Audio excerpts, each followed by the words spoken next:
누가복음 1장 67절로 80절까지의 말씀을 다 같이 합독하겠습니다. 67절부터 80절입니다. 다 같이 읽습니다. 시작. 그 부침 사가랴가 성령의 충만함을 받아 예언하여 이르되 찬송하리로다 주 이스라엘의 하나님이여 그 백성을 돌보사 속량하시며 우리를 위하여 구원의 뿔을 그 종 다윗의 집에 일으키셨으니 이것은 주께서 예로부터 거룩한 선지자의 입으로 말씀하신 바와 같이 우리 원수에게서와 우리를 미워하는 모든 자의 손에서 구원하시는 일이라. 우리 조상을 긍휼히 여기시며 그 거룩한 언약을 기억하셨으니 곧 우리 조상 아브라함에게 하신 맹세라. 우리가 원수의 손에서 건지심을 받고 종신토록 주의 앞에서 성결과 의로 두려움이 없이 섬기게 하리라 하셨도다. 이 아이여, 내가 지극히 높으신 이의 선지자라 일컬음을 받고 주 앞에 앞서가서 그 길을 준비하여 주의 백성에게 그 죄 사함으로 말미암는 구원을 알게 하리니 이는 우리 하나님의 긍휼로 인함이라.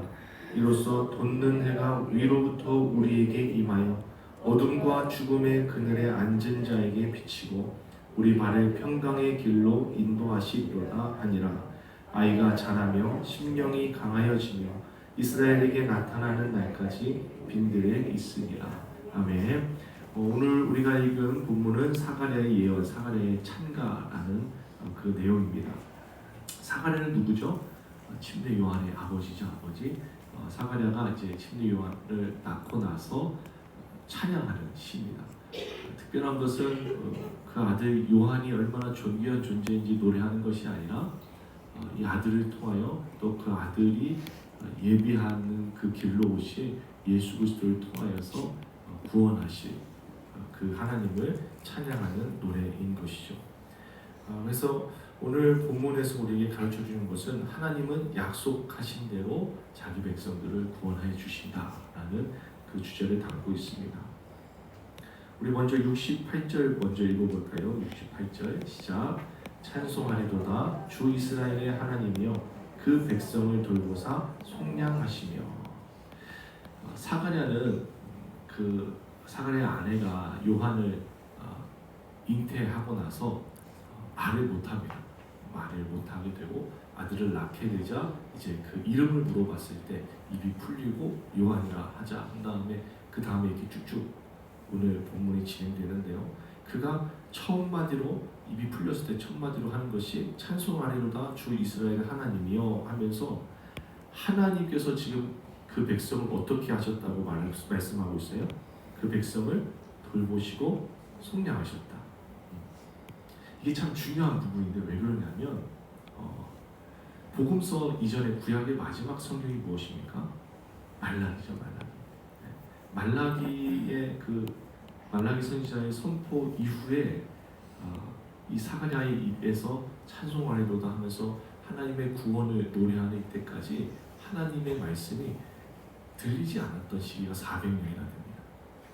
400년 동안 하나님께서 침묵하던 시기를 끝내고 사가랴를 통해서 하나님께서 자기 백성들을 돌보시고 속량할 것이다 라는 그 음성이 선포되는 장면입니다. 특별히 이 속량이라는 단어, 속량이라는 건 뭐예요? 값을 주고 값을 지불해서 노예로부터 해방시키는, 자유를 주는 거잖아요. 근데 지금 이 이스라엘 백성들은 누구의 노예로 지금 살고 있습니까? 로마의 압제 속에서 살고 있잖아요. 로마의 압제 속에서 살고 있던 이스라엘 백성들에게 하나님이 그들의 백성을 돌보시고 속량하신다라는 이 선포는, 이 말은 굉장히 큰 위로이기도 하지만 굉장히 큰 소망이기도 합니다. 왜 그렇습니까? 400년 동안 하나님이 말씀을 없으셨거든요. 그러니까 이들 마음속에 깊은 곳에 자리 잡은 게 무엇인가? 하나님이 우리를 잊으셨나? 하나님이 더 이상 우리를 구원하시지 않으시려나? 하나님이 더 이상 우리를 도우시지 않으시려나? 하는 그 불안, 그런 답답함, 이러지도 저러지도 못하는 그런 사람들 있잖아요. 하나님이 계신다는 건 아는데 하나님이 나를 잘 안 도와주시는 것 같아요. 하나님의 계심을 부인할 수는 없는데 하나님의 도우심을 구하지만 그 기다림의 시간이 너무나 기니까, 하나님의 그 침묵의 시간이 너무나 기니까 하나님을 떠날 수도 없고, 그렇다고 하나님께 완전히 빠져들어가지 못하고, 왜냐하면 하나님이 침묵하시니까 내가 하나님만 붙잡고 살다가 보다는 망할 것 같으니까 이래저래 다른 곳에 이렇게 가는 것이죠. 그런 상태의 이스라엘 백성들에게 하나님께서 사가랴를 통해서 분명하게 말씀하신 것이 그 백성을 돌보시고 계셨다는 것, 그리고 그 백성을 속량하실 것이다 라고 가르쳐주고 계십니다.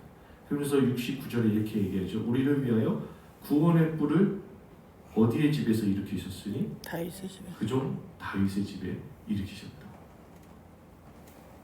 이 69절을 읽으면 우리는 구약에 하나님께서 다윗과 했던 그 언약을 떠올릴 수 있습니다. 다윗 언약. 내 집에서 왕이 끊이지 않을 것이다. 근데 그 다윗의 집에 일으킨 그 존재가 어떤 역할을 하는가 69절에 보니까 구원의 뿔이야. 구원의 뿔. 구원할 수 있는 능력을 가진 존재를 하나님께서 다윗의 집에서 일으키신다는. 그러면서 70절에 중요한 말씀을 하시죠. 70절 한번 읽어볼까요? 시작. 이것은 주께서 예로부터 거룩한 선지자 입으로 말씀하신 바와 같이. 구원의 뿔로 예수 그리스도를 이 땅에 보내신다라는 이 말씀은 그냥 갑자기 일어난 일이 아니라 어떻게 일어난 일이라고 말씀하고 있습니까? 주께서 예로부터 거룩한 선지자 입으로 말씀하신 거예요. 그러니까 지금 사가랴가 하나님께 찬송을 올려드리는데 무엇을 고백하고 있냐면, 하나님께서는 우리가 보기에는 침묵하신 것 같지만 당신이 하신 약속을, 언약을 잊지 않으시고 그의 백성을 위해서 지금도 일하고 계시고 이루실 것이다라는 것을 노래하고 있는 거예요. 그래서 다윗의 언약을 기억하셔서 구원의 뿔을 세우셨다라고 얘기하면서 72절, 73절도 한번 읽어보죠. 시작. 우리 조상을 긍휼히 여기시며 그 거룩한 언약을 기억하셨으니 곧 우리 조상 아브라함에게 하신 맹세라. 아멘. 아브라함의 언약까지도 기억하시고 이 일을 이루고 계신다라는 것을 고백하고 있습니다. 우리 때로 하나님이 침묵하신다고 느낄 때가 있죠. 근데 그 침묵하신다고 느끼는 때는 언제입니까? 대개 우리가 하나님께 간구하잖아요. 하나님, 내 상황이 이런데 이렇게 좀 구원해 주십시오 라고 했을 때 상황이 변하지 않으면 우리는 하나님이 침묵하신다고 여깁니다.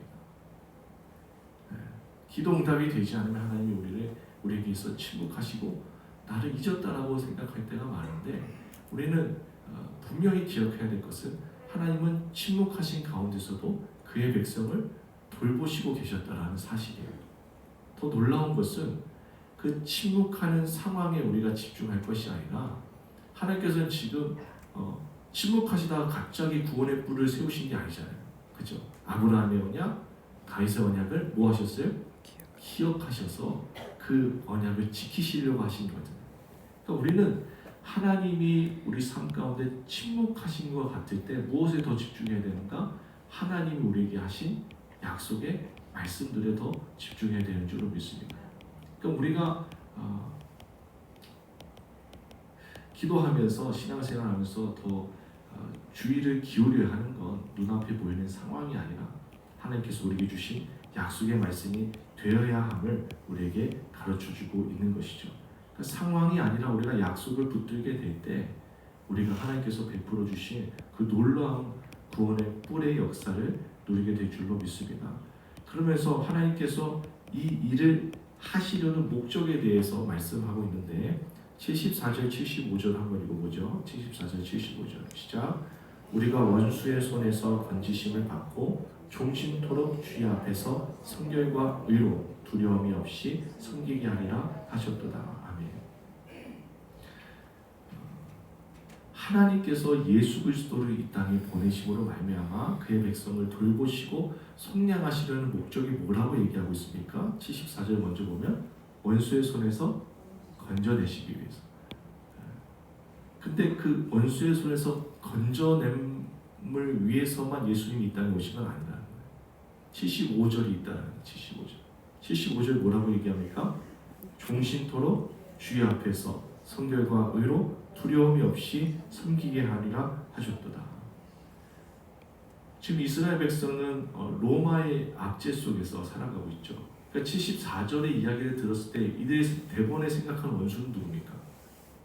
로마죠. 로마. 그러니까 로마로부터 자신들을 해방시켜줄 메시아를 생각했단 말이에요. 근데 우리도 그렇게 생각할 수 있어요. 우리가 우리를 두렵게 만드는 그 원수 같은 문제로부터 건진받는 것만이 구원이 아니라, 구원의 목적이 아니라, 구원의 목적은 75절까지 포함하고 종신토록 주의 앞에서 성결과 의로 무엇이 없이 두려움이 없이. 그 원수는 우리에게 두려움을 주는 존재잖아요. 근데 하나님께서 우리를 구원하신 목적은 하나님만 두려워하게 하기 위해서입니다. 하나님만을 경외하기 위해서. 근데 우리는 74절까지만 머무르는 경우가 많죠. 하나님, 저 원수 같은 문제를 해결해 주세요. 이 원수 같은 문제에서 나를 건져주세요. 예, 그 속에서 건짐을 받은 후에 우리는 어떻게 살아야 됩니까? 왜 우리는 그 속에서 건짐을 받아야 되는 것입니까? 75절을 위해서죠. 종신토록 주의 앞에서 성결과 의로 섬기기 위해서. 하나님께서 맡기신 사명의 자리로 나아가기 위해서. 하나님께서 나를 보내신 그곳에 가서 하나님 목적대로 쓰임받기 위해서 우리는 원수의 손에서 건짐을 받는 것입니다. 그러니까 우리가 하나님 앞에 간구하는 기도 제목이 왜 받아야 되는지 질문하라고 우리 말씀 들었잖아요. 왜 우리는 그 가정의 어려움에서 구원받아야 되는 것입니까? 왜 우리 일터는 잘 되어야 되는 것입니까? 왜 우리 자녀는 복을 받아야 하는 것입니까? 그것이 단순히 원수의 손에서 건진받기 위한 그런 얄팍한 구원이 아니라 75절과 같이 하나님 앞에서 성결과 의로 하나님만을 경외하는 삶으로 나아가기 위함이라는 것을 우리가 잊지 않고 살아가게 되기를, 이 대림절을 보내게 되기를 예수님의 이름으로 축복합니다. 마지막으로 이제 사가랴가 아주 놀라운 복음을 우리에게 가르쳐주고 있는데요. 우리 78절, 79절을 읽어보겠습니다. 시작. 이는 우리 하나님의 긍휼로 인함이라. 이로써 돋는 해가 위로부터 우리에게 임하여 어둠과 죽음의 그늘에 앉은 자에게 비치고 우리 발을 평강의 길로 인도하시리로다 하니라. 아멘. 78절, 79절은 예수 그리스도의 오심을 참 시적으로 표현한 부분입니다. 돋는 해가 어디서부터 우리에게 임했습니까? 위로부터. 돋는 해는 예수 그리스도를 상징하는 것이죠. 예수 그리스도께서 위로부터 우리에게 임하셨는데 어디까지, 누구에게까지 예수 그리스도가 임하셨는가? 79절, 어둠과 죽음의 그늘에 앉은 자에게. 이 앉은 자라는 부분이 좀 인사이트가 있습니다. 어둠과 죽음의 그늘에 앉아 있는 거예요. 왜 앉아 있는 거예요? 아무것도 할 수가 없으니까. 주저앉아 있는 거예요. 내 힘으로는 어쩔 수가 없으니까. 내 힘으로는 어둠과 죽음에 대항할 수가 없으니까 그저 그 그늘에 주저앉아 있는 그런 영혼들에게 예수 그리스도의 빛이 비추고 있다. 그리고 그 빛이 비춤으로 말미암아 어둠이 물러가게 되잖아요. 근데 어둠이 물러가고 끝이 납니까? 아니에요. 79절에 보니까 우리 발을 평강의 길로 인도하시고. 여기서도 우리가 아까 나눈 내용이 반복되죠. 하나님께서 예수 그리스도를 통하여서 어둠과 사망의 죽음의 그늘에 앉은 우리 가운데 빛이 비추셨습니다. 그래서 우리 안에 있는 그 죄의 어둠의 빛을 이렇게 물러가게 해주셨는데 그 다음에 우리가 해야 될 게 있어요. 주님은 우리 안에 어둠을 물러가게 하신 다음에 우리를 어떻게 하세요? 인도해 주세요. 평강의 길로 인도해 주시고. 그럼 우리가 해야 될 건 무엇일까요? 따라가는 거죠. 따라가는, 평강의 길로 인도하시는 그 주님을 따라가는 삶까지 우리가 되어야 될 줄로 믿습니다. 그 삶이 예수 그리스도께서 이 땅에 오신 목적이고 우리가 예수 그리스도를 믿는 신앙생활의 본이 아닐까 오늘 말씀을 통해 생각해 보게 됩니다. 나아가 우리가 이제 블레싱 프로포즈를 얼마 남겨두지 않고 있잖아요. 그래서 우리가 복음을 누구에게까지 전해야 될까? 그것이 79절에 힌트가 있는 것 같아요. 어둠과 죽음의 그늘에 앉은 자들에게까지 우리가 예수 그리스도를 전해야 되는 줄로 믿습니다. 그들에게 블레싱 프로포즈를 선포하고 초청하고 또 그들을 위해서 기도하는 이 새벽이 될 때 하나님의 긍휼로 임함이라 78절에 얘기하잖아요. 하나님의 긍휼, 풍성하신 그 하나님의 긍휼이 그 사람들에게, 그 영혼들에게, 그 VIP들에게 임함으로 말미암아 위로부터 임하는 그 예수 그리스도의 은혜가 그들의 삶까지 변화시키시고 또 새로운 시작을 하게 하실 줄로 믿습니다. 우리 이 시간 함께 기도하겠습니다. 살아계신 하나님 아버지, 오늘도 이 말씀을 통하여서 예수 그리스도에 대해서 우리가 다시 묵상하게 됩니다. 하나님께서는 400년간의 침묵을 깨고 그 백성을 돌보시고 성량하실 것이다. 구원의 뿔을 일으키실 것이다. 사가랴를 통해 말씀하셨습니다. 침묵하시는 가운데서도 하나님께서는 당신의 백성들을 위한 그 언약을 기억하고 계셨고 그 언약을 이루시기 위해 일하고 계셨습니다. 하나님, 우리 삶 가운데도 동일하신 하나님이 이루어질 줄로 믿습니다. 우리 삶 가운데 우리가 기도하는 간구의 제목들이 더디 이루어진다라고 하나님 그저 낙심하고 괴로워하지 않게 하여 주시고 인내로서 약속하신 것을 반드시 이루시는 하나님을 소망하며 살아갈 수 있도록 인도하여 주시옵소서. 아버지, 은혜를 구합니다. 우리를 구원하신 목적은 그저 단순히 우리를 원수의 손에서 건져내기 위함이 아니라 성결과 의로 주 앞에서 종신토록 두려움이 없이 섬기게 하기 위함이라고 말씀하셨는데 우리가 구원받은 것 따로 또 사명을 따르는 삶 따로 살지 않았는지요. 오늘 새벽에 성령의 충만함을 부어주셔서 구원받은 대로 아버지 우리가 우리 삶 가운데 이끄시는 그 부르심의 자리에 나아가 살아갈 수 있도록 인도하여 주옵소서. 주님, 위로부터 돋는 해가 우리에게 임하였다. 어둠과 사망의 그늘에 앉은 자에게 그 빛이 빛이었다라고 말씀하셨습니다. 또한 그 빛이 평강의 길로 인도하실 것이다 말씀하셨습니다. 이 은혜가 필요한 자들이 우리 마음속에, 우리 머릿속에 떠오르게 하여 주옵시고 그 VIP들을 섬기며 나아가는 올해 마지막 블레싱 프로포즈가 될 수 있도록 우리를 인도하여 주옵소서. VIP들의 이름을 불러가며 기도하는 이 시간 하나님의 긍휼로 그들을 찾아가 주옵시고 그들의 마음을 열어주시고 그들의 발걸음이 인도될 수 있도록 역사하여 주옵소서. 감사드리며 예수님의 이름으로 기도드렸습니다. 아멘. 여러분, 400년이라는 시간 한번 상상해 보실래요? 한 나라를, 한 민족 전체를 이끌던 목소리가 갑자기 사라지고 400년 동안 아무런 응답이 없는 거예요. 네, 이게 바로 우리 이야기의 배경이 되는 고대 이스라엘이 실제로 겪었던 현실입니다.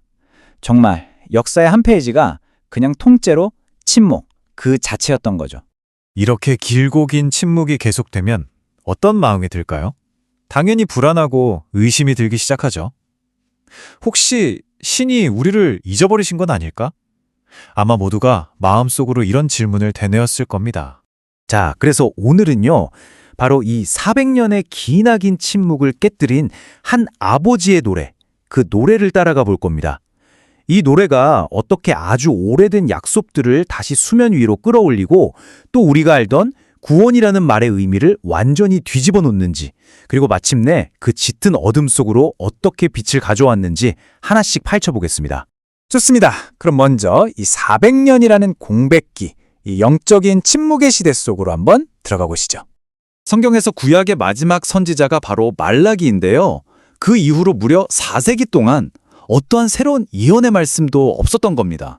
그러니 사람들은 그냥 끝도 없는 기다림 속에서 하루하루를 보낼 수밖에 없었죠. 게다가 당시 시대적 배경을 보면 로마의 억압적인 통치 아래에 있었잖아요. 이런 정치적인 압박에 영적인 공백까지 더해지니까 사람들 마음속은 그야말로 절망으로 가득 찰 수밖에 없었고요. 아, 우리는 신에게 버림받았구나 하는 이 고통스러운 감정이 그냥 일상이 되어버린 거죠. 그런데 바로 그때였습니다. 정말 아무도 예상치 못한 순간에 그 길고 긴 침묵에 균열이 생기기 시작해요. 놀랍게도 그 시작은 어떤 위대한 왕이나 종교 지도자가 아니었어요. 바로 스가랴라는 이름을 가진 한 평범한 아버지의 입을 통해서였죠. 이 스가랴라는 사람이 사실 9개월 동안 말을 못하는 상태였거든요. 그런데 입이 열리자마자 뱉은 첫 마디가 그냥 뭐 아들 반갑다 이런 게 아니었어요. 그건 바로 강력한 예언이었습니다. 그러니까 이 노래는 그냥 아들이 태어난 걸 축하하는 그런 개인적인 기쁨의 노래가 아니었던 거죠. 이건 신의 거대한 계획이 드디어 다시 움직이기 시작했다는 일종의 신적인 선포였던 겁니다. 그는 선언하는 겁니다. 신은 우리를 잊지 않으셨다. 아니, 잊지 않은 정도가 아니라 지금 바로 이 순간에 적극적으로 우리를 찾아와 구원하고 계신다. 라고 말이죠. 자, 그런데 이 스가랴의 예언이 진짜 놀라운 지점은 바로 여기예요. 이게 무슨 갑자기 튀어나온 새로운 계획을 말하는 게 아니라는 거죠. 그게 아니라 아주 오래전에 했던 그 약속, 바로 그 약속을 다시 한번 확인시켜주는 내용이라는 겁니다. 그의 노래는 시간을 거슬러 올라가요. 저 먼 옛날 아브라함에게 했던 약속, 또 다윗 왕에게 했던 약속, 이 끊어지지 않고 이어져 온 약속의 사슬이 바로 지금 이 순간에 성취되고 있다고 선포하는 겁니다. 특히 여기서 구원의 뿔이라는 표현이 나오는데 이게 그냥 시적인 표현이 아니에요. 당시 뿔은 힘과 권능의 상징이었거든요. 그러니까 구원의 뿔이라는 건 그 어떤 적도 감히 막아설 수 없는 정말 압도적인 힘으로 완벽한 승리를 가져올 구원자를 의미하는 거였죠. 그런데 말이죠. 이 예언을 자세히 들여다보면 사람들이 생각했던 구원의 의미와는 조금 꽤 다른 이야기를 하고 있어요. 여기서 아주 흥미로운 반전이 하나 나옵니다. 스가랴가 속량이라는 단어를 쓰는데 이 단어의 원래 뜻은 돈이나 대가를 치르고 노예를 자유롭게 풀어주는 거였어요. 자, 생각해보세요. 로마의 지배를 받고 있던 당시 사람들에게 해방, 속량이라는 말을 들으면 뭐가 가장 먼저 떠올랐을까요? 당연히 로마로부터의 해방이었겠죠. 바로 이 지점에서 사람들의 기대와 신의 목적이 갈라집니다. 사람들은 로마로부터 벗어나는 자유를 간절히 원했어요. 정치적인 해방이죠. 하지만 스가랴의 예언이 말하는 구원은 그게 아니라 신을 섬기기 위한 자유, 즉 새로운 삶의 목적을 위한 자유였던 겁니다. 이 차이가 정말 중요해요. 그러니까 구출 자체가 최종 목표가 아니라는 거예요. 그건 시작점일 뿐이죠. 진짜 목적은 원수의 손에서 벗어나서 두려움 없이 평생토록 신을 제대로 섬기는 삶을 살게 하는 것. 바로 이것이었습니다. 자, 이제 스가랴의 노래는 마지막으로 이 새로운 희망이 어떤 모습인지를 아주 강력하고 아름다운 하나의 이미지로 딱 보여줍니다. 그건 바로 어둠을 가르고 떠오르는 빛입니다. 그는 이 구원자를 돋는 해라고 불러요. 동이 틀 때 어둠을 몰아내는 그 새벽빛처럼 말이죠. 그냥 빛이 아니라 돋는 해라고 한 건 저 높은 곳에서부터 와서 가장 깊고 어두운 절망의 구렁텅이에 빠진 사람들에게까지도 반드시 닿고야 마는 그런 빛이라는 의미를 담고 있는 거죠. 예언은 이 빛이 어둠과 죽음의 그늘이 앉은 자에게 비춘다고 아주 구체적으로 말해요. 이게 누굴까요? 말 그대로 칠흑 같은 어둠 속에 주저앉아서 절망감에 완전히 마비되어서 스스로는 한 발짝도 움직일 수 없는 사람들, 바로 그런 사람들을 말하는 겁니다. 근데 이 빛의 역할이 여기서 끝이 아니에요.